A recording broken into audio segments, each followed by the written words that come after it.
Hello everyone. Today we are going to have a look at spacecraft system roles. This is done during combat, whereas in normal personal combat you have one turn and each player gets two actions. In spacecraft, a lot different. In one turn, each player can make one system role. But since you can have multiple characters on one ship, all those system roles affect the ship. So we're going to have a look through these. So we flip to the third sheet here, which is the reference sheet. And you notice you've got your personal combat actions up here. Then you have your system roles here. So let's imagine this is your party's ship, and we'll imagine that you've got 3 players on this ship. So the first thing that you do, and we'll put an NPC right there. So the first thing you do is you'll notice that it's split into 2 sections. You have your command phase and then your secondary system role phase, which includes engineering, operations and gunnery.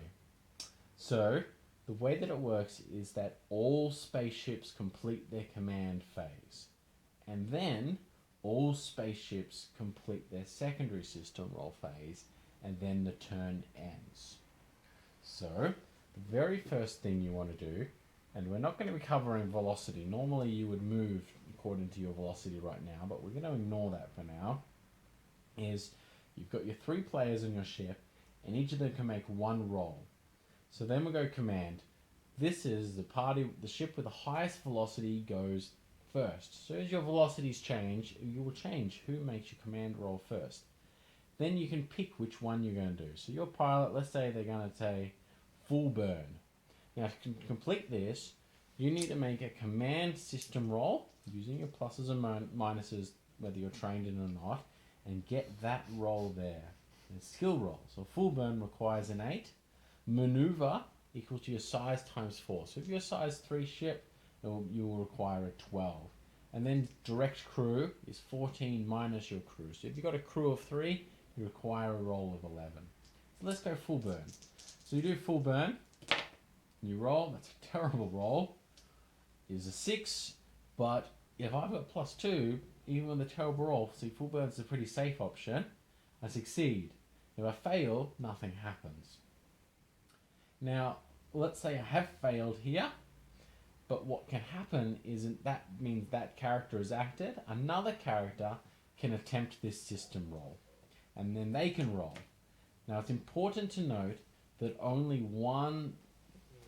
that system can only be successfully rolled once. So this second character, they've succeeded.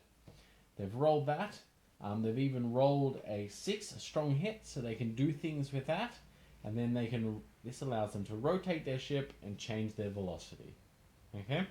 Let's say they want a little trick here is if you really want to make a sharp turn, you make a full burn roll, which turns 45, and then you make a maneuver roll, which allows you to change 90 degrees and allows you to do that. So that's like a really sharp turn, but it requires multiple characters and multiple rolls. Then, let's say this NPC, they make their rolls, and they've turned, and they're facing that way. Then you have your secondary system roll phase. Now, for this one, is the higher CPU, or sensors if tied, goes first. So let's assume you guys have your higher CPU score. Now remember, 2 characters in your ship have already done command rolls. So you've only got 1 roll for this section here. And they can pick any one of these. They can pick from engineering, which is good for repairing, your damage control, diverting power, combat jump. Then you have operations, it's used for targeting and firing ordnance. Then you have gunnery, which is for firing batteries and things like that. So let's say they decide to do volley. Okay, now you'll notice this one's a little bit different, and a lot of the gunnery ones are. The skill roll required is versus defense. It's an attack roll. It's your plus hit versus their defense, and you roll to see if you hit. And you've got range modifiers just like in standard combat. And you've rolled a 6, and that's how you can cause a critical hit. You'll also notice that these may roll once per weapon.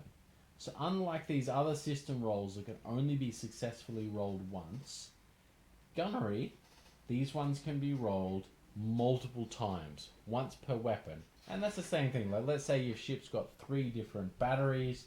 That means that all 3 batteries can shoot volley. Okay? Um, and that's in a nutshell how system rolls work. So I'm going to explain a little bit of a thought process behind this and give a few more examples of some of the specific skills here.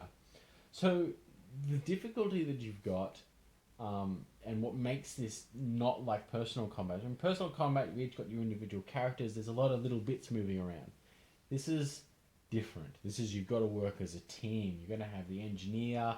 You're going to be boosting each other's skill rolls, trying to position your ship to sort of get off that perfect shot, and things like that. So there's a lot more discussion you'll find going around the table.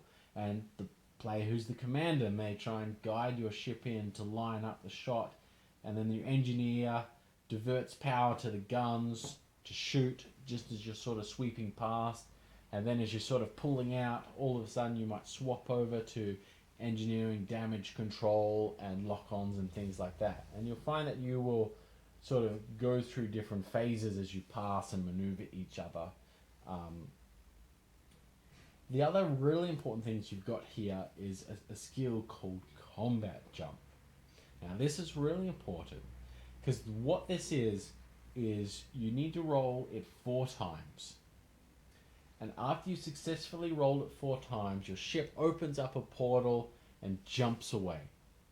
And that's really important because not every spaceship fight is going to end up with the utter destruction of one side. You're going to be playing a bit of a gamble.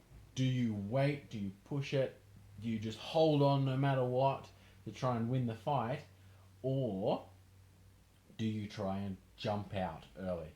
And you remember that scene in Star Wars when Millennium Falcon is flying away from Tatooine and they're boosting up the jump drive while Han and Luke jump on the turrets and Chewbacca's piloting?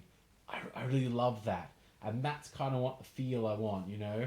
Sometimes you're going to be doing this blockade run through and you get people jump on the turrets and other ones piloting, and you're all just trying to shoot or fend off the enemy with your guns while trying to jump away at that last moment. Or maybe that's what the enemy's trying to do with you. You're trying to catch them and disable them before they can get away. It also helps to reinforce the setting where spaceships are a big deal. They're big and expensive and old tech, and they're not always lost. But that being said, ships do blow up. And that's where you want stuff like damage control, where you repair attributes mid-combat. And you've got shield recharging and things like that. Okay. I think that pretty much covers everything. No, I think that does.